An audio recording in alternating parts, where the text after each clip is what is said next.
Merci à chacun d'être là. On reprend avec Benjamin Rodier. Je vais laisser Benjamin te présenter. Et tout ça pour dire que c'est difficile de dire plein de bonnes choses sur soi-même. Je dirais que j'apprécie beaucoup la pensée de Benjamin parce qu'il a un cheminement philosophique. Son background, c'est la philosophie. Il y a un cheminement philosophique extrêmement intéressant. Bon, quand vous faites de la philosophie depuis 60 ans, vous n'avez pas de mal à connaître tous les philosophes francophones. Je ne dirais pas que je connais tous les philosophes anglo-saxons, d'autant plus que la philosophie anglo-saxonne est très différente de la philosophie française. Notamment, on était à Columbia et on voyait les philosophes américains qui sont très très différents, qui ont une approche épistémologique de la philosophie très différente de nous. Mais en tout cas, dans le champ français, j'apprécie beaucoup le travail de Benjamin Rodier. Et je te laisse te présenter, dis deux mots un peu sur ton parcours, d'où tu parles, et aussi de tes activités actuelles qui sont très intéressantes et qui rejoignent d'ailleurs beaucoup de choses qui ont été dites ce matin. Je vais vous expliquer un peu la trajectoire de ma pensée, comment j'en suis venu à théoriser cette prospective évolutionnaire au cours de l'exposé. Donc je vous dis juste deux mots, je suis là président du Courant Constructif, qui est un think tank dédié à la transition systémique. Et parallèlement à ça, je suis philosophe, comme l'a mentionné Michel, et je me définis comme un philosophe évolutionnaire, d'où le nom que vous voyez là, prospective évolutionnaire. Voilà. Mais d'ailleurs, je remercie Michel de me donner l'opportunité de parler de la prospective évolutionnaire, puisque c'est la première fois que j'en parle. J'avais fait déjà un exposé à la Fabrique du Futur, mais c'était plus une application de cette prospective. Là, je vais parler pour la première fois du cadre théorique, puisque j'ai passé beaucoup de temps à conceptualiser tout ça, en rassemblant des choses qui existent déjà. En écoutant Karine, je vois bien qu'on est dans la même veine. Voilà. Donc, simplement, j'ai fait un travail de conceptualisation que je suis content de vous partager, et puis ensuite, on pourra en reparler. Voilà.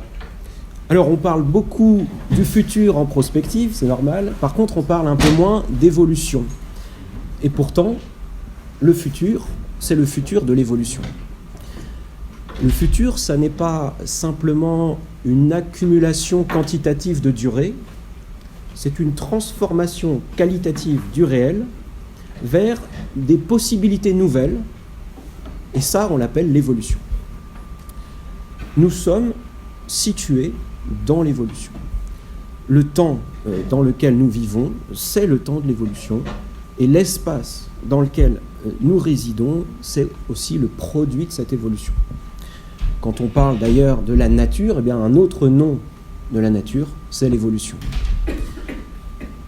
Donc il paraît pertinent d'intégrer ce concept d'évolution à la réflexion sur la prospective.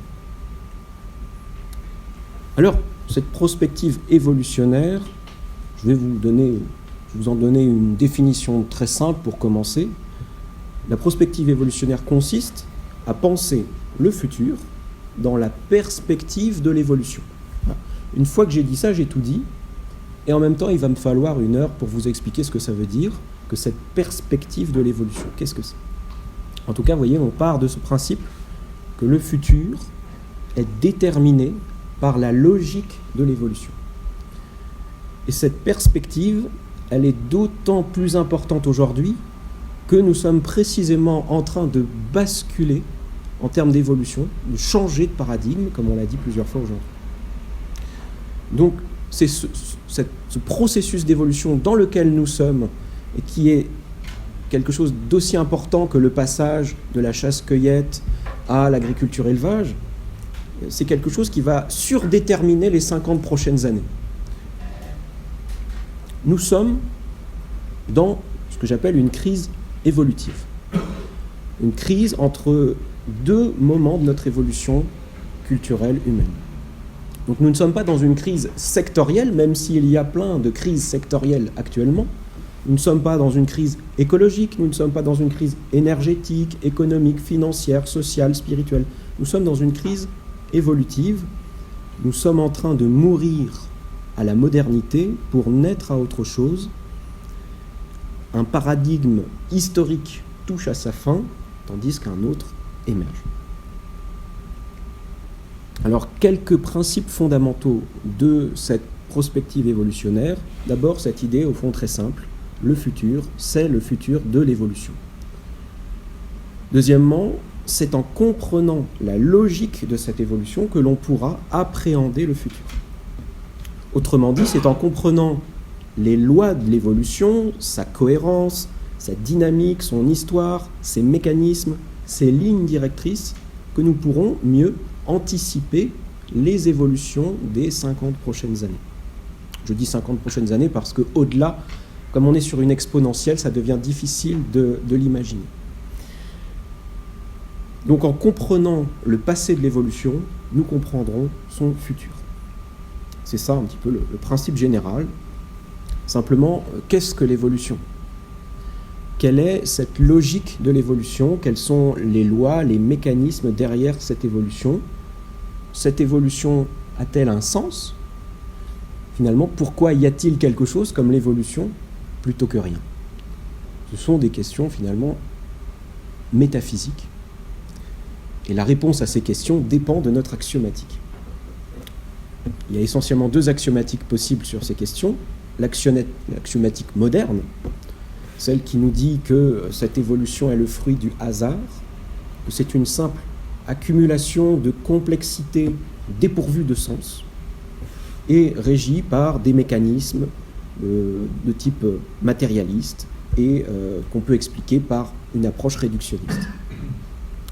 Et puis vous avez une autre axiomatique qui est tout aussi légitime et rationnelle, mais qui est plus récente, qui est en train d'émerger, qui est l'axiomatique postmoderne. Cette axiomatique nous dit que l'évolution, contrairement à ce qu'on peut penser dans un cadre moderne, elle fait sens. Elle est même saturée de sens. C'est une dynamique, et cette dynamique a une cohérence d'ensemble, et on va approcher cette dynamique d'ensemble dans le cadre d'une approche systémique, avec une dimension spirituelle, et, comme l'avait mentionné Célia également, une dimension post-matérialiste. Voilà, donc le choix d'axiomatique est fondamental sur cette question. On va y revenir au cours de l'intervention. Alors, comment j'en suis venu à théoriser cette prospective évolutionnaire ? Il y a une double origine. La première, c'est mon parcours de philosophe qui m'a amené à développer cette philosophie évolutionnaire, qui est simplement l'apprentissage d'un mode de pensée dans lequel on adopte la perspective de l'évolution. Donc c'est là que j'ai élaboré cette perspective de l'évolution, en m'inspirant de toute une lignée de penseurs. On mentionne souvent ici Teilhard de Chardin, on peut mentionner Aurobindo, Ken Wilber, la spirale dynamique. Il y a plein de Bergson, Hegel même, il y a plein de pères fondateurs ou d'inspirateurs de cette pensée. Ce mode de pensée m'a conduit à faire un diagnostic. Vous savez, le philosophe, souvent, son rôle, c'est de faire un diagnostic de son temps. Et donc, j'en suis venu à faire ce diagnostic. Nous sommes dans une crise systémique. Alors aujourd'hui, ça paraît évident, mais il y a 15 ans, quand on disait ça, c'était assez rare encore. Et simplement, à cette époque-là, je me suis aperçu que parallèlement à cette crise systémique, il y avait aussi une émergence systémique. Parce qu'au même moment, vous voyez sur l'image, au même moment où un paradigme décline, il y en a un autre qui se prépare à prendre la relève et qui mûrit dans l'ombre. Et donc j'ai commencé à étudier les signaux faibles de cette émergence systémique. Et c'est ça qui m'a amené à la prospective. La prospective des solutions, notamment. En 2013, j'ai démarré donc une veille en prospective des solutions, c'est-à-dire en prospective de tous ces signaux faibles qui sont en train d'émerger dans les différents secteurs de la société, agriculture, éducation, énergie, etc. Ça m'a conduit à théoriser la notion d'attitude constructive. Cette attitude constructive, je la définis comme un positionnement à l'équilibre entre l'optimisme et le pessimisme. On n'est ni dans un hyper-pessimisme, comme on peut en voir aujourd'hui déferler sur les réseaux sociaux à travers la collapsologie, l'effondrisme ambiant, etc., ni un un hyper-optimisme qui pourrait tendre vers un déni du problème, hein, comme on peut le voir avec le film Don't Look Up par exemple. On est à l'équilibre entre les deux, c'est-à-dire une hyper-conscience de la gravité de la situation, mais aussi une ouverture à la conscience des solutions. Et donc on ne tombe ni dans le déni du problème, mais on ne tombe pas non plus dans le déni des solutions. Voilà ce qu'est l'attitude constructive. À partir de là, j'ai rencontré vers 2019 mon ami Thierry Curti, qui était un prospectiviste qui faisait exactement le même travail que moi depuis 10 ans, mais en mieux parce que lui, il avait développé toute une base de données. Une base de données dans laquelle il référençait ses solutions. Et il avait en plus de ça commencé à théoriser un modèle de transition sociétale. Et donc ensemble, nous avons fondé le courant constructif, dont je suis coprésident aujourd'hui avec mon ami Thierry Curti, avec essentiellement 2 missions. Première mission, établir cette veille systématique en prospective des solutions pour référencer toutes les émergences en cours dans une grande base de données. Je vous invite à aller découvrir le site donc lmc.today. LMC, ça veut dire le média constructif. Et une fois qu'on a référencé toutes ces solutions, il faut en faire la synthèse. Synthétiser toutes ces solutions dans un vaste projet de transition. C'est ce que nous avons appelé la transition systémique. C'est le programme du courant constructif. Alors vous voyez là le schéma de l'attitude constructive, vous voyez, entre un optimisme béat et un pessimisme défaitiste, entre le déni du problème et le déni des solutions, il y a cette lucidité proactive qui est propre aussi aux prospectivistes, on va le voir. Ici, une petite capture d'écran de la base de données, la base de solutions LMC.today, qui comprend à ce jour plus de 18 000 articles référencés, donc des articles orientés solutions sur toutes les thématiques de la transition, réduire le CO2, l'évolution des transports, de l'agriculture, le recyclage, etc. Bon, et alors simplement, vous voyez, j'avais ces 2 origines. La philosophie évolutionnaire était plus focalisée sur l'évolution intérieure, l'évolution de la conscience, l'évolution des valeurs, l'évolution de la subjectivité. Et cette prospective des solutions, elle était plus tournée vers l'extérieur, l'évolution extérieure.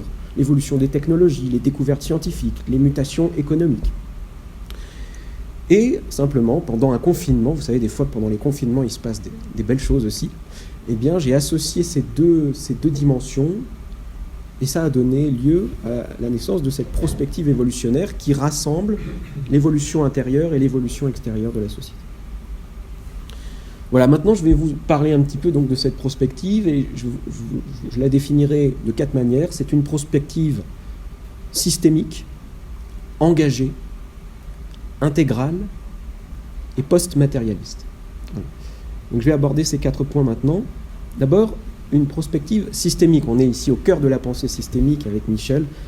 Cette approche systémique dont on commence à entendre parler dans notre petite avant-garde est fondamentale aussi dans cette approche de la prospective. Pourquoi ? D'abord, parce que l'avenir d'un secteur dépend de l'avenir du système. Pour penser l'avenir de l'art, par exemple, aujourd'hui, il faut savoir dans quel contexte se situe l'art actuellement et où en est le paradigme global dans lequel s'inscrit l'art.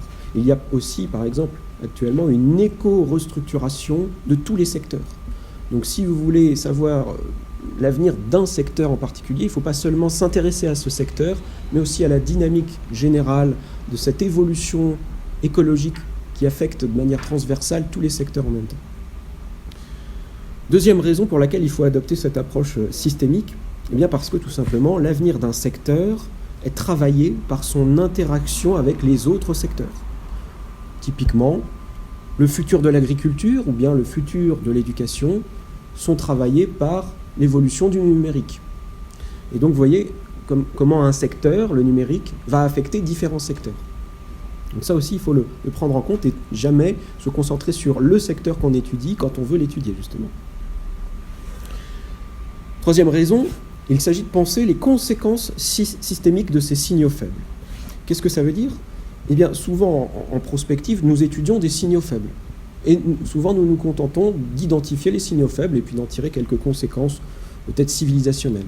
Là, il s'agit de tirer tout le tissu de relations que va engendrer cette nouvelle émergence. Je prends l'exemple du CCUS. Le CCUS, qu'est-ce que c'est ?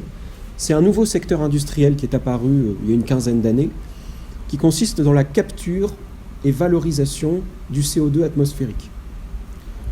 Il se trouve que ce CO2, qui est notre plus grand problème aujourd'hui, c'est aussi une formidable ressource. Nous savons faire à partir de ce CO2 énormément de choses. Du carburant, pour faire voler les avions, on parlait des avions tout à l'heure. Le futur des avions, c'est de voler avec du carburant neutre à base de CO2 atmosphérique. On parlait également des avions par rapport potentiellement à leur structure. Cette structure est aujourd'hui métallique. On va pouvoir fabriquer avec le CO2 ce qu'on appelle de la fibre de carbone. Cette fibre de carbone va pouvoir remplacer l'acier et l'aluminium. Donc vous voyez comment on va pouvoir aussi construire nos futurs avions à base de CO2 atmosphérique. On peut faire plein de choses à partir du CO2, du béton, de la nourriture, du plastique, du graphène également. Et tout ça a des conséquences dans différents secteurs. Bien sûr, l'écologie, puisque la capacité qu'on a de capter ce CO2 ouvre une nouvelle possibilité pour l'écologie qui est la dépollution de l'atmosphère. Mais il y a également des conséquences dans le bâtiment, dans l'aviation, comme je vous disais, dans l'alimentation, dans l'énergie, dans le textile, dans plein de domaines. Et vous voyez, il faut analyser non seulement l'émergence du secteur, mais aussi toutes les répercussions sur les autres domaines. Cette prospective est systémique également dans la mesure où elle intègre l'apport de la pensée systémique. L'apport de la pensée systémique, c'est notamment cette idée que les systèmes fonctionnent comme des êtres vivants. Ils ont un cycle de vie. Un système, qu'on appelle aussi parfois un paradigme, une vision du monde, a un acte de naissance, puis une phase de développement, qui le mène ensuite à entrer dans une phase d'ascension, à partir de laquelle il prend le pouvoir. Là, il connaît une phase d'apogée, et puis il entre en crise, s'ensuit une phase de déclin, jusqu'à sa disparition. Et vous voyez, ce cycle global est très important à prendre en compte dans la réflexion en prospective, parce que si vous voulez penser l'avenir d'un secteur, il faut aussi contextualiser où on en est dans le temps. L'avenir de l'art n'est pas la même chose si on parle de l'art au début de la courbe d'un nouveau système ou si on parle de l'art à la fin d'un paradigme. Voilà pourquoi il est important de prendre en considération la vie de ces systèmes. L'apport de la pensée systémique, c'est cette fameuse alternative, Michel en a parlé dans sa conférence tout à l'heure, entre le collapse et le breakthrough, entre l'émergence et l'effondrement.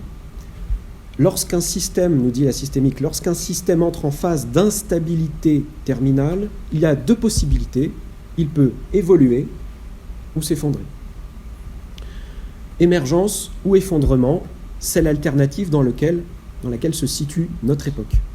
Et l'évolutionnaire, c'est précisément celui qui va œuvrer pour la réussite du scénario évolutif et qui va combattre la tentation régressive qui est à l'œuvre dans la société. L'essence de notre époque, c'est précisément cette situation paradoxale de la coexistence d'une dynamique d'effondrement et d'une dynamique d'émergence. Et cette tension irrésolue constitue la trame de notre période historique, son essence, son atmosphère générale. Et nos consciences sont imprégnées de cette situation globale constamment. Cette période est transitoire. Elle va se terminer un jour lorsque l'un des deux éléments va prendre le dessus sur l'autre. La question, c'est de savoir, est-ce que ce sera l'émergence qui prendra le dessus sur l'effondrement, ou est-ce que ce sera l'effondrement qui mettra fin à l'émergence ? Est-ce que l'émergence va résoudre l'effondrement avant que l'effondrement n'interrompe l'émergence ? C'est la grande question qui va sous-tendre toute cette période de 2020 à 2050. Et vous voyez là un magnifique schéma de l'Institut Rothschild, un grand institut américain de prospective, qui retrace l'ensemble des étapes de l'évolution culturelle humaine, depuis les premières cités agraires, ensuite le passage aux États agraires, aux nations agraires, aux premiers empires agraires, puis la fondation de la modernité avec l'ordre industriel, qui nous mène aujourd'hui à ce dilemme, collapse, breakthrough. On en est là, et les 30-50 prochaines années vont déterminer si on bascule ou si on monte. Voilà l'enjeu. Le rôle du prospectiviste là-dedans, c'est aussi de penser des méta-solutions systémiques. L'importance de la pensée systémique, c'est de pouvoir aussi penser des solutions systémiques. Pourquoi je dis ça ? Parce que quand on pense en matière de systémique, l'écologie, c'est surtout pour penser le problème, pour dire « l'écologie, c'est une crise énorme, et en plus tout est complètement interconnecté. Donc on comprend très bien aujourd'hui la systémique du problème, par contre on pense encore assez peu la systémique des solutions. Il y a une systémique du problème, mais il y a aussi une systémique des solutions qui est à penser, et qui relève aussi d'une expertise autonome, qui n'est pas la même expertise que l'expertise du problème. Donc il faut en prospective bien sûr penser des solutions sectorielles, mais également commencer à penser des méta-solutions systémiques. Ce que j'appelle des méta-solutions systémiques, ce sont des solutions qui intègrent des solutions sectorielles, donc des méga-solutions, vous voyez. C'est ce que nous faisons au courant constructif avec ce que nous avons appelé la transition systémique du XXIe siècle. Vous voyez là le schéma, une transition systémique au centre, composée de 5 grandes transitions. La transition écologique, la transition énergétique, ça c'est assez connu, mais également la transition sociétale et économique, la transition agroécologique et la transition culturelle, parce qu'il n'y a jamais de transition extérieure sans une transition intérieure, donc il y a la nécessité aussi de revoir notre vision du monde, pour faire ça, nos valeurs, etc. Il y a quelques prospectivistes qui font ce travail, il n'y a pas que courant constructif bien sûr, mais précisément c'est le travail du prospectiviste que d'élaborer ces métasolutions systémiques. C'est lui qui est le plus à même de le faire parce qu'il a l'éventail des solutions à sa connaissance. Si on prend, on en a parlé tout à l'heure, quelqu'un comme Jeremy Rifkin, qui est venu plusieurs fois dans cette université, si vous prenez l'ensemble de l'œuvre de Rifkin, vous avez un puzzle magnifique d'une transition systémique. Tony Seba, j'en parlais à l'instant, à travers l'Institut RethinkX, a publié un certain nombre de rapports thématiques, mais si vous prenez l'ensemble des rapports, là aussi ça forme une solution de transition systémique. Bill Gates, lui, c'est plutôt un financeur systémique, c'est-à-dire qu'il va financer de manière très précise chaque secteur de la transition pour que tout ça puisse émerger.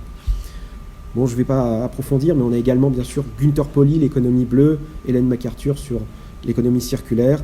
En France, on a la chance d'avoir Bertrand Piccard qui a rassemblé 1000 solutions, et maintenant même il a dépassé les 1000 solutions. Et Paul Hawken, le projet Drawdown, j'en avais parlé une fois ici, les fameuses aussi 100 solutions, les 100 solutions les plus importantes pour résoudre le problème du réchauffement climatique. Deuxième point, cette prospective évolutionnaire se veut engagée. Et ça, parfois, ça peut étonner parce que, bien sûr, nous sommes dans le cadre des sciences humaines et dans le cadre des sciences, on a l'habitude d'être des observateurs neutres. Ce n'est pas le cas en prospective évolutionnaire. Pourquoi ?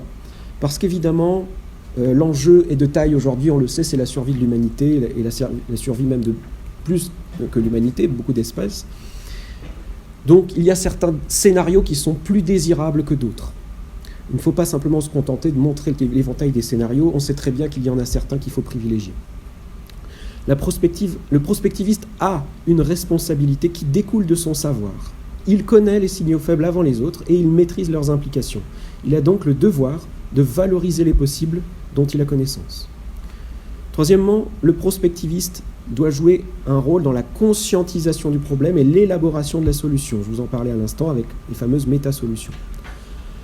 Quatrièmement, il ne s'agit pas évidemment seulement de dire qu'il y a des solutions. On sait très bien qu'il ne suffit pas que les solutions existent pour qu'elles soient appliquées. De la même manière qu'il ne suffit pas de connaître le meilleur scénario, le scénario le plus souhaitable pour qu'il soit appliqué, pour qu'on s'y dirige. Il est nécessaire de porter ces solutions que l'on a observées, de s'engager pour elles dans la société. Le prospectiviste aujourd'hui doit avoir cet engagement.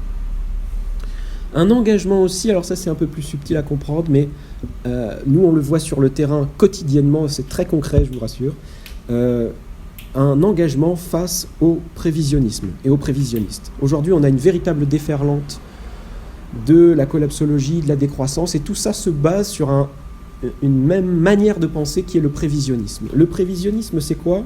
C'est une approche du futur qui consiste à extrapoler de manière linéaire les courbes du présent.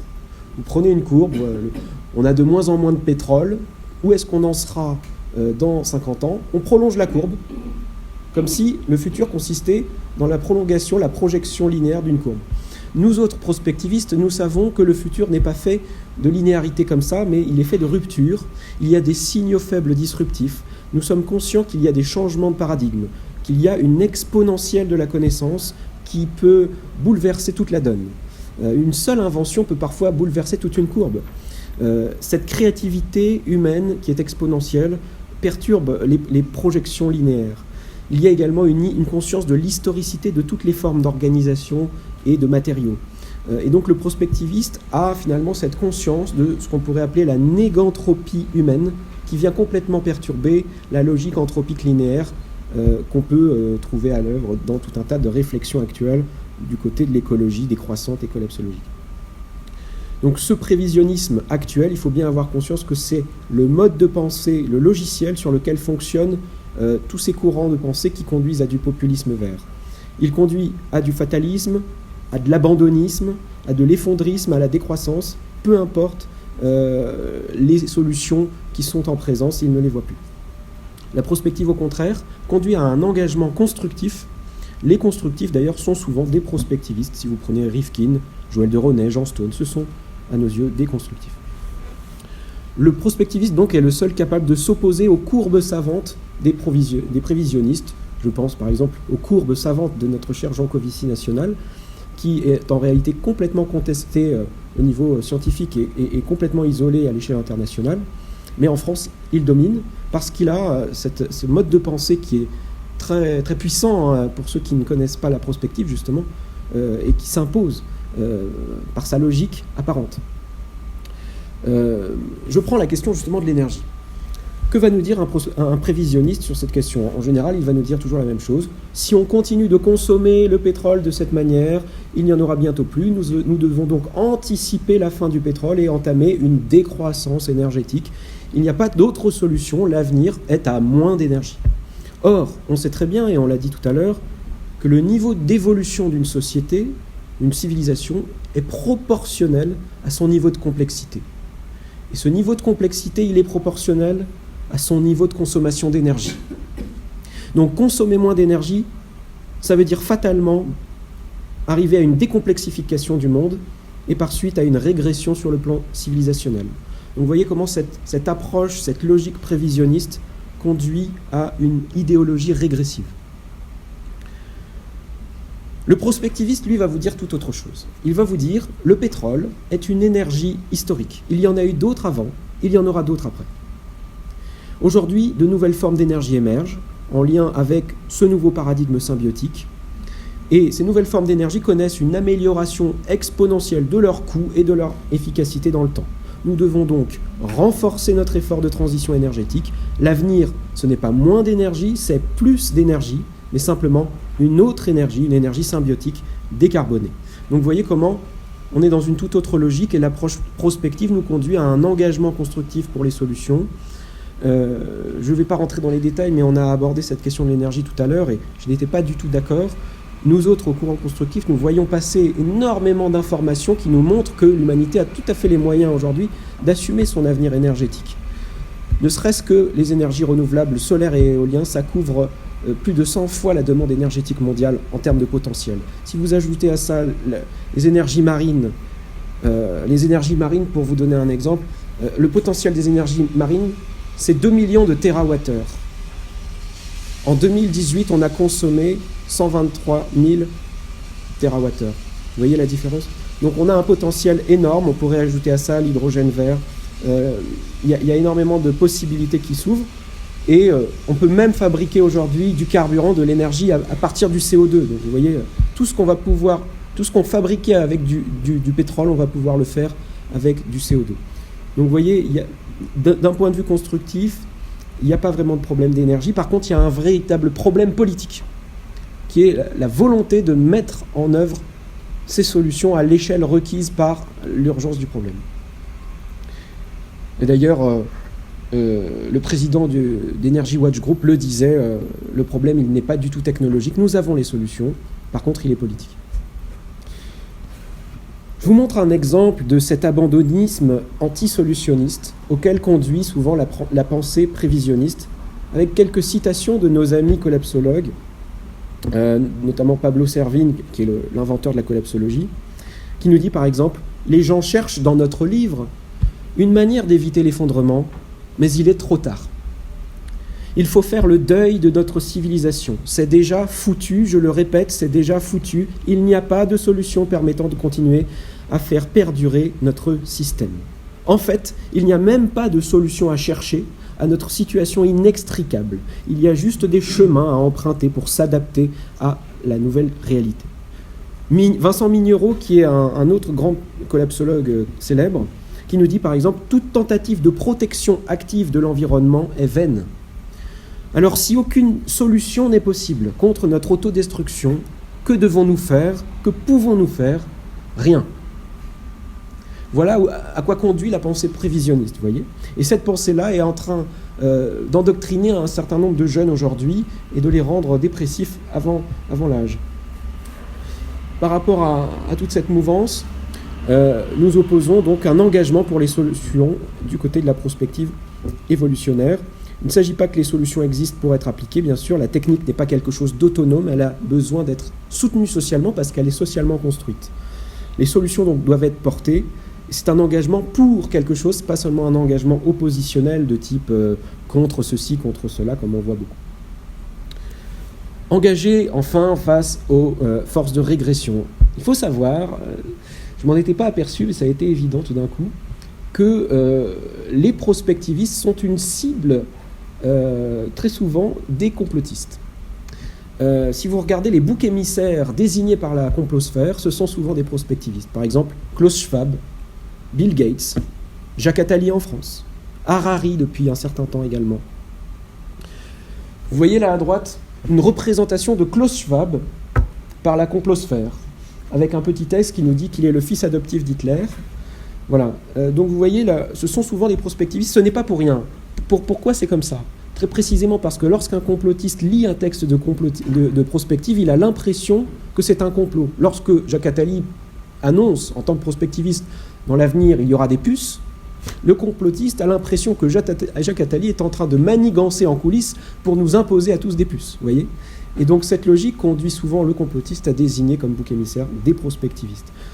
De ce fait, nous nous retrouvons engagés malgré nous à lutter contre ces mouvances régressives et populistes. Une prospective intégrale également, le mot intégral faisant référence à tout un courant de pensée qui est actuellement très présent aux États-Unis, mais qui a d'autres penseurs. On connaît ici Teilhard de Chardin, on voit l'image également d'Henri Bergson, et Hegel, Aurobindo. Donc c'est un mouvement mondial en réalité, avec des penseurs vraiment géniaux qui ont émergé à différentes époques. Et tout ça converge aujourd'hui vers la pensée intégrale. Quand je parle de prospective intégrale, je fais référence essentiellement à un penseur américain qui s'appelle Ken Wilber et qui a théorisé le modèle AQUAL pour All Quadrant, All Level. C'est ce que vous voyez à droite. Ce modèle nous dit que chaque objet peut être abordé sous 4 angles.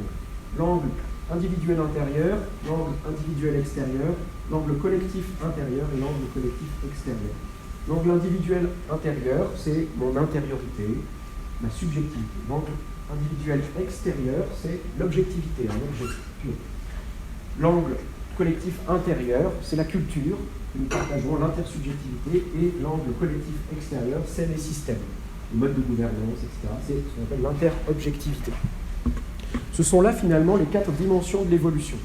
On a une évolution individuelle intérieure et extérieure, l'évolution des matériaux, l'évolution des objets, l'évolution des technologies. On a une évolution collective extérieure, l'évolution de l'économie, de la démographie, de la gouvernance. On a une évolution individuelle intérieure, l'évolution de la psychologie, de la subjectivité. Et on a une évolution collective intérieure, l'évolution de la culture, des valeurs, de la pensée, etc.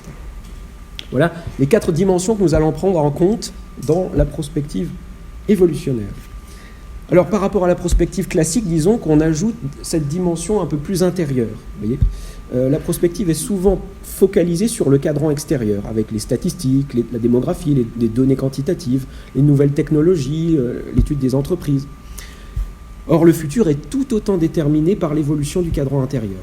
C'est l'évolution de la subjectivité, l'évolution du rapport à soi, à l'autre et au monde, l'évolution des valeurs, l'évolution de la culture, de la spiritualité, de la pensée, l'évolution enfin des paradigmes.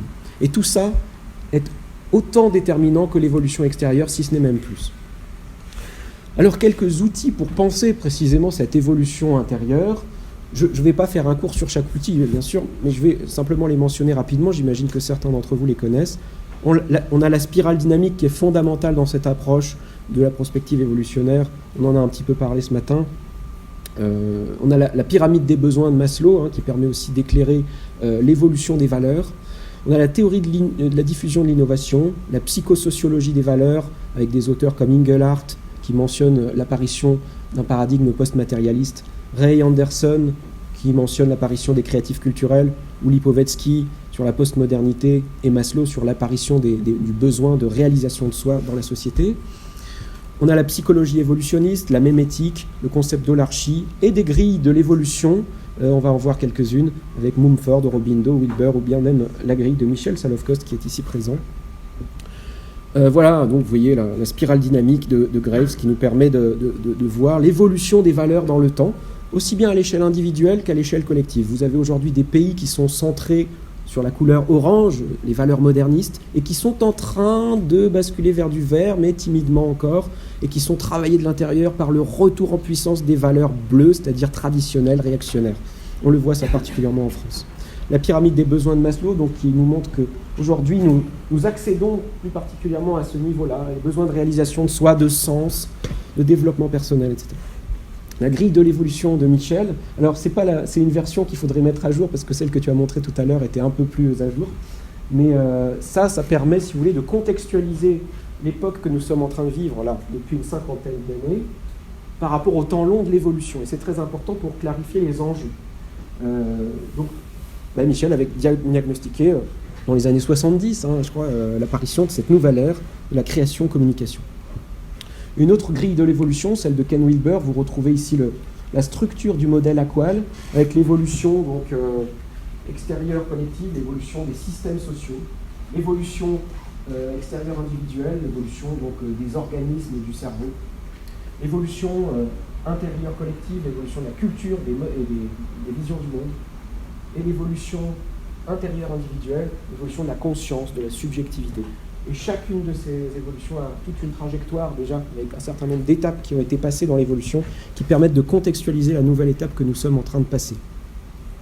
Le concept d'holarchie est très important. Qu'est-ce qu'une holarchie ? C'est le fait que quand on atteint un nouveau niveau, ce nouveau niveau ne rejette pas le niveau précédent, mais il l'intègre. Ce qu'on appelle une transclusion, c'est-à-dire un dépassement qui inclut l'apport du précédent niveau. Ça, c'est un concept qui permet de penser que, par exemple, quand je vais vous parler tout à l'heure de post-matérialisme, le post-matérialisme n'est pas un anti-matérialisme. Post, ça veut dire qui intègre l'apport du paradigme précédent pour aller encore plus loin.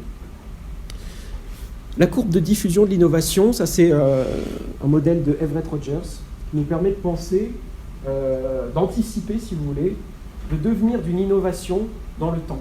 Puisqu'une innovation traverse toujours un certain nombre d'étapes. D'abord, elle est adoptée par un certain nombre de petits innovateurs, puis ensuite les premiers adoptants. Ensuite, elle intègre la majorité de la population. Donc ces processus, on les retrouve tout le temps. Ça permet d'anticiper le devenir d'une innovation dans le futur. Et puis alors ça c'est un peu une singularité de la prospective évolutionnaire, c'est que je suis allé également chercher un certain nombre de concepts qui viennent de la psychologie, et qui sont habituellement appliqués à des cas individuels, par exemple le traumatisme d'un individu. Oui, mais on peut aussi appliquer ça à l'échelle collective. Il y a des traumatismes collectifs, par exemple. Et donc tous ces concepts que vous voyez là, qui viennent de la psychologie, je les ai adaptés aussi à la prospective. On peut parler en prospective de blessures collectives et de la dynamique que ça va engendrer. On peut parler de charge mentale collective, de traumatisme collectif, comme je vous disais, de régression collective. Aujourd'hui, il y a un vrai risque de régression collective. Le déni collectif, ça, c'est pas la peine d'en parler, il y a qu'à regarder le film Don't Look Up. Risque de paranoïa collective, on le voit avec le complotisme. Dépression collective, résilience collective, c'est le grand enjeu. Ça. Mais on peut aussi parler du retour du refoulé en prospective, le schéma historique. On parle d'un individu qui répète le même schéma, on peut aussi répéter un schéma dans l'histoire. Les génies nationaux, au sens où Michel fait ce tour du monde pour identifier le génie de chaque pays. Il y a un génie individuel, il y a aussi des génies collectifs. La sublimation, la désublimation collective, la volonté de puissance, ça c'est très important. Aujourd'hui, on le voit avec la guerre en Ukraine, ce sont des volontés de puissance qui s'affrontent. Et enfin, la notion d'ordre de préséance qui nous montre qu'il y a une hiérarchie dans l'ordre international. Aujourd'hui, on le voit, c'est la Chine qui veut dominer sur les États-Unis. Un exemple d'application, donc la résilience, la question de la résilience. Aujourd'hui, on le voit avec Greta Thunberg, une problématique de résilience collective qui pourrait échouer et aboutir à une véritable dépression collective. Les exemples d'application donc de cette pensée à travers une application que j'ai faite, c'est la prospective des courants de pensée. Je ne vais pas insister là-dessus, mais j'avais fait une présentation à la Fabrique du Futur là-dessus. Et je termine avec la prospective post-matérialiste, si tu veux bien. On a souvent identifié science et matérialisme. Or, le matérialisme est en réalité un paradigme historique en science. Il n'est pas dit qu'il sera demain le paradigme dominant. En réalité, il y a un basculement qui est en train de se faire en science du côté du post-matérialisme depuis à peu près un siècle. Et notamment du côté de la physique quantique, Célia en parlait tout à l'heure. Étonnamment, tous les physiciens de la physique quantique étaient passionnés par la spiritualité indienne, dans laquelle la réalité ultime n'est pas matérielle, mais c'est une conscience. La réalité ultime pour les Indiens, c'est Sat Chit Ananda, c'est une conscience, et nous sommes situés dans une conscience. À titre d'exemple, cette magnifique citation de Max Planck, l'un des fondateurs de la physique quantique, « Je considère la matière comme dérivant de la conscience. Nous ne pouvons pas passer derrière la conscience. Tout ce dont nous parlons, tout ce dont nous considérons comme existant, postule la conscience.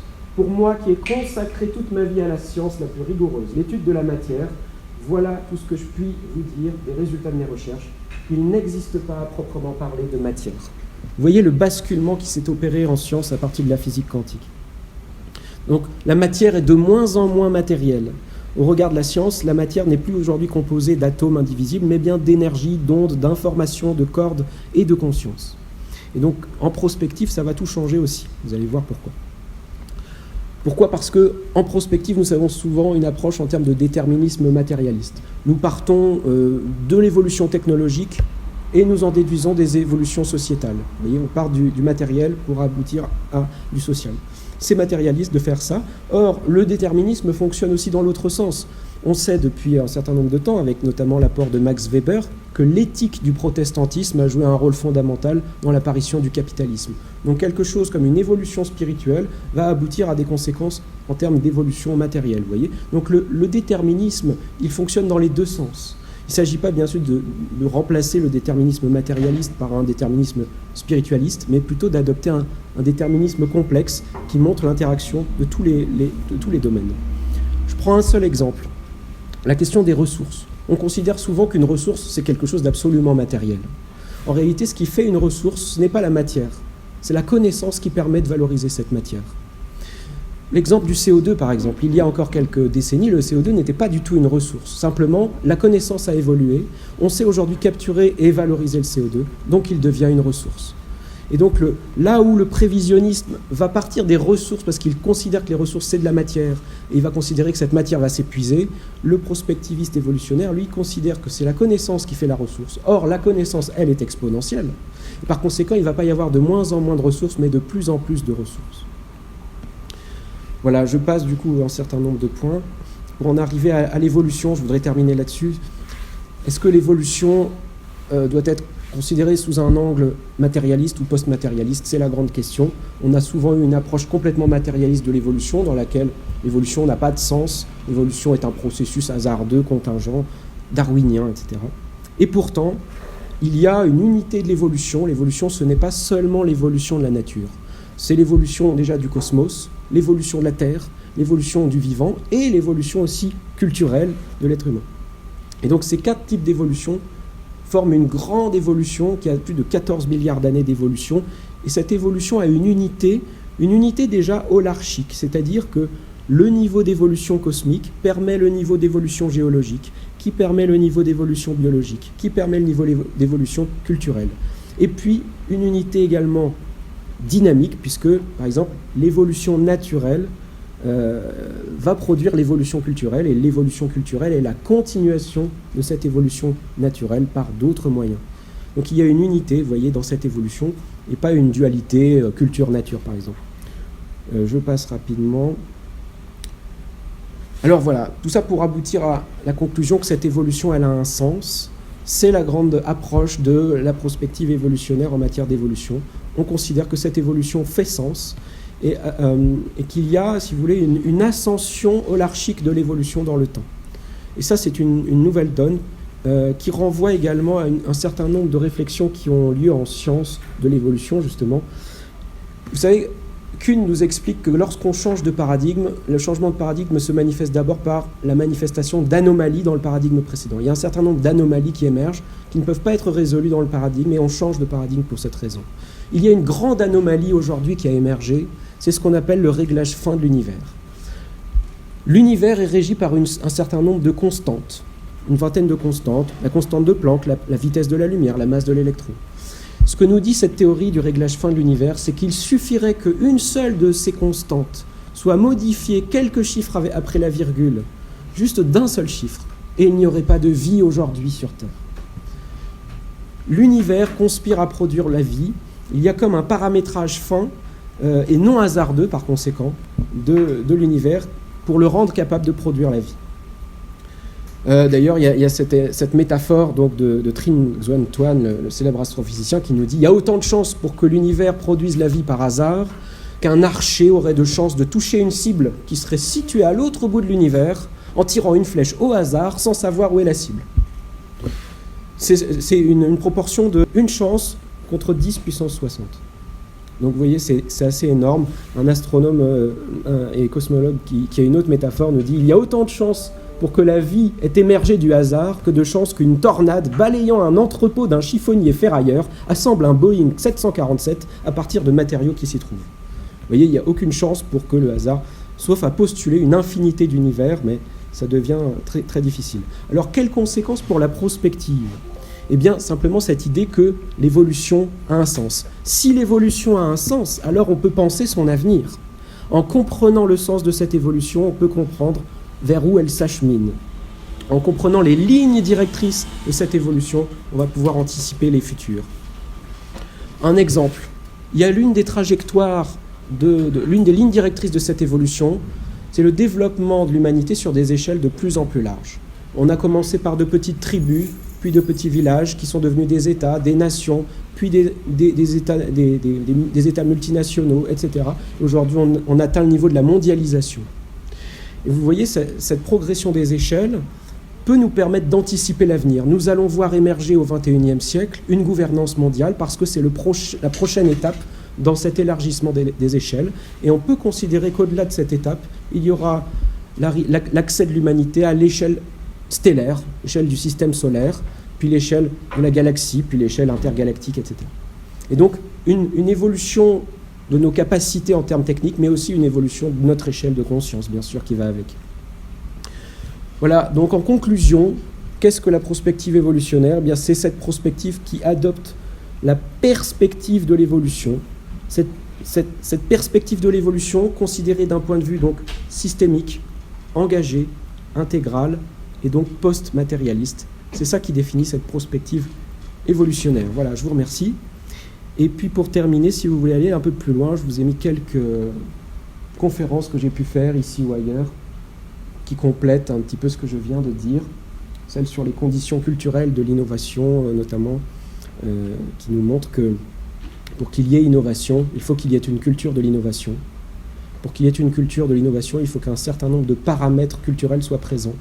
Par exemple, une certaine vision du temps comme progrès, une certaine valorisation de la nouveauté, et qu'il n'est pas toujours allé de soi que nous ayons tous ces paramètres réunis pour produire une culture de l'innovation.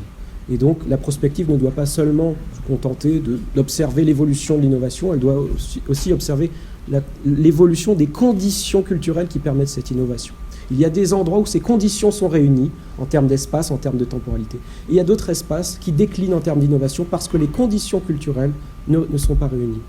Vous voyez comment l'interaction entre le matériel et le culturel se joue en prospective évolutionnaire. Voilà, je vous remercie, j'ai un peu dépassé, désolé. Et puis on a quelques minutes.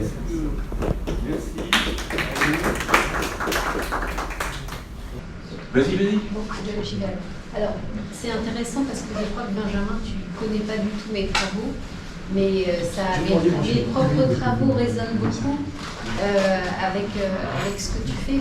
Alors, j'ai une question du coup qui m'intéresse aussi de ton point de vue en tant que philosophe, parce que la philosophie, la politique, la science politique et la philosophie se côtoient, se nourrissent, etc. Et moi, il y a un peu moins de 10 ans, j'ai fait, je travaillais beaucoup sur le changement de paradigme culturel, levier d'émancipation, le levier d'interdépendance, je suis arrivée à l'hypothèse suivante, en reprenant beaucoup de tes sources d'inspiration sont aussi les sources d'inspiration et de plateformes en fait pour proposer des diagnostics, si tu veux. Et le diagnostic que j'avais émis, c'était ce que j'ai appelé le syndrome français, c'est-à-dire j'ai publié ça, j'ai commencé à publier ça dans le futur est déjà là. Et en fait, il me semble, en reprenant les 4 cadrans de Wilber, que la France, peut-être, qui expliquerait cette panne, aussi de voir et de s'inscrire dans ce que tu appelles la prospective évolutionnaire, etc., viendrait de 2 choses, c'est-à-dire une attention beaucoup trop importante à l'intériorité, au jeu intrinsèque et au jeu extrinsèque, pardon, et au jeu intrinsèque et pas assez de nous intrinsèques. Alors je résume, c'est-à-dire que pour moi, en gros, je pense que un des syndromes de la France serait qu'on serait trop tourné sur nos propres égos et pas assez altruiste, pas assez la face extérieure de ce qui nous relie aux autres à titre individuel, et qu'à titre collectif, en fait, on n'investirait pas du tout assez le nous émotionnel, le nous partagé, et on donnerait beaucoup trop d'importance au nous extérieur, institutions, le président qui va nous sauver, le nouveau gouvernement qui va prendre enfin les choses en place. Et donc, j'aimerais avoir ton point de vue sur ce diagnostic, enfin, c'est ce que je pense, moi. Et en plus, ce qui est très intéressant, c'est que les 2 exemples de théoriciens de l'effondrement, et en gros, Servigne et Jancovici, pour les connaître un peu, avoir fait des interventions justement avec Servigne, puisque moi je m'oppose énormément aux théories de l'effondrement, enfin, justement parce que ça c'est encore toute une autre axe que je ne peux pas développer là, etc. Donc ça résonne vraiment tout ce que tu dis, mais ce sont 2 personnalités complètement égocentrées, mais à un point. En fait, ils ne pensent qu'à eux, ils ont une espèce d'enflure personnelle. Donc je me demande si là, il n'y a pas quelque chose aussi, c'est-à-dire, et j'aimerais avoir ton retour sur ce diagnostic, enfin bon, que j'ai dit très très rapidement, mais ça m'intéresse d'avoir ta vision critique là-dessus. Alors, on va peut-être faire le tour des questions, parce qu'il y avait Benoît qui voulait poser des questions. Vas-y. Yes, alors moi j'ai dû attendre la fin avec les 4 types d'évolution, cosmique, géologique, naturelle et puis culturelle, parce que je suis biologiste. Je me dis, mais comment est-ce qu'on peut parler d'évolution sans parler d'évolution biologique? Ça m'a un peu... ça m'a un peu surpris. Mais j'en ai parlé. Comment? J'en ai parlé. Ouais, vers la fin. C'est-à-dire, il y a 4 types d'évolution. Oui, j'ai vu ça. C'est pour ça que je vous dis que j'ai mieux compris à la fin. Quand vous l'avez abordé à la fin. J'ai vu passer des slides d'ailleurs qui j'ai dû aller vite parce que... Ouais, d'accord. Mais ce que je trouverais intéressant, c'est de regarder comment l'évolution culturelle, quelles sont finalement les interactions, les effets d'une évolution culturelle aussi sur l'évolution biologique. Nous sommes, êtres humains, en train d'évoluer. Nous avons un grand rôle dans l'évolution biologique de la biosphère, voire dans l'évolution géologique, avec tous les cycles biogéochimiques. Et donc comment tout cela, en fait, c'est pas 4 modes d'évolution qui agissent en silo l'un à côté de l'autre. Comment est-ce qu'un prospectiviste peut s'emparer de cette complexité supplémentaire, en fait? Je sais pas si... Oui, il y a sûrement des interactions rétroactives. D'ailleurs, Théilhard de Chardin, Théilhard de Chardin, Schrier-Bino, il avait pensé la manière dont, en quelque sorte, à chaque étape d'évolution, toutes les autres dimensions sont réinventées. Et dans la théorie de l'évolution, on l'a, parce qu'en fait, très souvent, les gens interprétaient de manière très limitée ce que je disais, en disant, bon ben voilà, dans la société de l'information, dans la société de création-communication, il n'y aura plus d'industrie. Il y avait eu cette tendance de dire, j'avais dit, ben non, pas du tout, de la même manière que dans l'ère industrielle, il n'y a pas eu d'agriculture. L'agriculture a continué, bien évidemment. Et simplement, l'agriculture s'est industrialisée. Alors d'ailleurs, c'est assez amusant, parce que j'avais fait un truc mais laisse peut-être répondre, où Ouais, je sais. Laisse Enfin bon, voilà. Laisse répondre Benjamin. Voilà, je... I also have a Benjamin. point. Je commence par vous, c'est un peu plus rapide. Ou on continue les questions. Ah oui, mais alors là, je vais pas me No, no, go in. It's much more an observation than a question, but maybe you want to address. I was really, first of all, I thought it's brilliant. I wonder if I wanted to have a whole day in your presentation, slowly getting everything. Yeah, it was very cheap. Loads of information quick. But I noticed that all your quotes, all your pictures, everything, as if philosophy, the world is all taught to only by men. I didn't see any quote of women, as if we don't think. And I was just wondering, I mean, this is one of the mega trends. There are many mega trends in the world. There is one mega trend that's repositioning women in the world, and we all need to make an effort, even if it's not around you, but to start embodying this mega trend. Yeah. I mean, all the pictures were men and all the quotes were men. Ok. Ok, je commence à répondre parce que sinon on va pas s'en sortir. Est-ce qu'il y a d'autres questions? Par contre, c'est une question, ça va? Allez. Je réponds, c'est bon? Il y en a une? En 3 minutes. Allez, évidemment. en sens inverse. Donc, déjà sur l'évolution des valeurs, la prospective évolutionnaire se concentre aussi sur l'évolution des valeurs. Les nouvelles valeurs du paradigme postmoderne, c'est quoi? C'est l'écologie, la préférence de l'être au paraître et à l'avoir, le retour du féminin en force, qui n'est pas un remplacement du masculin par le féminin, bien sûr, c'est un équilibrage du masculin et du féminin. Le développement personnel, la créativité. Voilà. Donc, Alors, le féminin fait partie des valeurs centrales de ce nouveau paradigme. C'est très important parce que notre rapport à la nature est essentiellement masculin et c'est aussi pour ça qu'on détruit la nature. En introduisant plus de féminin, et la systémique a une dimension plus féminine d'ailleurs, on réintroduit un équilibre qui a été perdu. Bon, maintenant, je n'ai pas fait une conférence sur ça, mais oui, c'est très très présent, tout à fait. Sur la question de la biologie. Donc, déjà, vous connaissez l'épigénétique qui nous montre que effectivement, ça continue d'évoluer, le biologique, malgré qu'on soit passé à l'évolution culturelle. Mais l'évolution culturelle a très probablement des impacts encore sur l'évolution biologique. Maintenant, ça, moi, je ne suis pas un spécialiste, donc je ne peux pas en dire plus. Après, il y a aussi le fait que ce nouveau paradigme nous fait passer d'un homme qui serait maître et possesseur de la nature, ça c'est Descartes, c'est la modernité, à un homme, alors j'ai beaucoup réfléchi là-dessus et j'ai trouvé la formule, c'est que dans ce nouveau paradigme, le nouveau rapport à la nature, c'est que nous sommes élèves et co-créateurs de la nature. Élève, c'est le biomimétisme par exemple. Et co-créateur, c'est les nouvelles possibilités de la génomique, etc.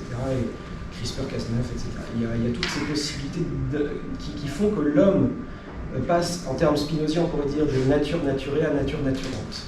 Il devient co-créateur. Voilà. Et ça, c'est un grand changement sur la sociologie. Maintenant, sur la dimension... L'auteur, tu peux le redire? C'est très intéressant. C'est qui l'auteur? je sais pas. L'auteur que tu viens de citer, qu'on est co-créateur et Ah, mais ça, élève c'est et co-créateur de la nature. Ah, c'est moi. Ah, Bon. Et alors sur la France, moi je suis passionné par cette question aussi. Ouais. Le cas de la France. Bon, déjà, on peut quand même nuancer. J'observe pas des dynamiques très différentes en France et aux États-Unis, par exemple. C'est quand même les mêmes grandes dynamiques qu'on retrouve dans les grandes sociétés industrielles avancées. Maintenant, la France a un génie particulier. Déjà, elle est l'une des fondatrices de la modernité, avec Descartes et d'autres, les Lumières, bien sûr. Mais elle est d'autant plus en crise que la modernité, c'est elle. Cette modernité l'a conduit à une surrationalisation qui, comme disait très bien Célia, l'a coupé des autres dimensions, notamment le spirituel et l'émotionnel. Et donc, ça renvoie au corps, c'est clair. C'est-à-dire que nous avons bien développé le mental. C'est très bien, il ne s'agit pas de basculer dans le sens inverse en abandonnant le mental. Ce qu'il s'agit, c'est de retrouver la connexion entre les différents plans, émotionnel, mental et spirituel. Et en France, il y a une France mystique. Il y a une France aussi artiste. Et ces trois Frances-là doivent aussi se rencontrer et créer un nouveau corps. Voilà. Je vous invite à lire le livre aussi de Sudhir Hazari Singh qui s'appelle « Ce pays qui aime les idées ». Sur le cas de la France, c'est très intéressant parce qu'il nous dit la singularité de la France, on parle du génie des nations, c'est l'intellect politique. Nous sommes des intellectuels, nous les Français, nous adorons les débats d'idées, mais particulièrement plus encore quand c'est du politique. Et aujourd'hui, même dans cette France actuelle, les débats font rage sur les réseaux sociaux, etc. Et du fait que nous avons ce génie, nous allons au bout des possibilités. Donc quand nous envisageons l'effondrement, nous théorisons jusqu'au bout l'effondrisme. Et donc c'est ce qui fait que nous avons ces dernières années été les inventeurs de la décroissance et de la collapsologie. Et c'est ce qui fait dire à Sweetie Razarissin que ce pays, décidément, est en train de virer à des pensées soit réactionnaires, soit très pessimistes. Et il dit, mais la France est en train d'entrer dans une vie intellectuelle pessimiste, très sombre, là où, si on fait un comparatisme avec les États-Unis, il y a vraiment une nébuleuse d'intellectuels néo-progressistes aux États-Unis, beaucoup plus optimistes et constructifs. Donc, évidemment, Et en Chine et en Asie, Et l'auteur, là, il est français ou alors c'est un anglo-saxon, Sweetie Razarissin, ce pays qui l'a ici. Donc on est allé au bout de la logique de la décroissance, etc. La difficulté que j'observe, c'est qu'une partie de la population, parler en termes de spirale dynamique, ceux qui sont en train de passer au vert, malheureusement, ils font une antipolarisation du rouge. Donc ils n'arrivent pas à une transclusion saine, c'est-à-dire qu'ils n'arrivent pas à garder l'apport de la rationalité occidentale, et donc ils passent du mental à l'émotionnel pur, ce qui les ramène sur de l'infra-rationnel. Cette dimension est très délicate à saisir, mais ça change tout parce que sinon ce nouveau paradigme sera du New Age infra-rationnel. Il n'aura aucune légitimité scientifique, aucune reconnaissance institutionnelle, etc. Donc ce qui est très important, c'est qu'aujourd'hui les Verts revisitent l'apport de la modernité pour pouvoir accéder au jeu, pour pouvoir réintégrer cet apport, pour pouvoir le dépasser. Ça n'a pas été assez fait, il y a un jeu d'antipolarisation qui s'opère.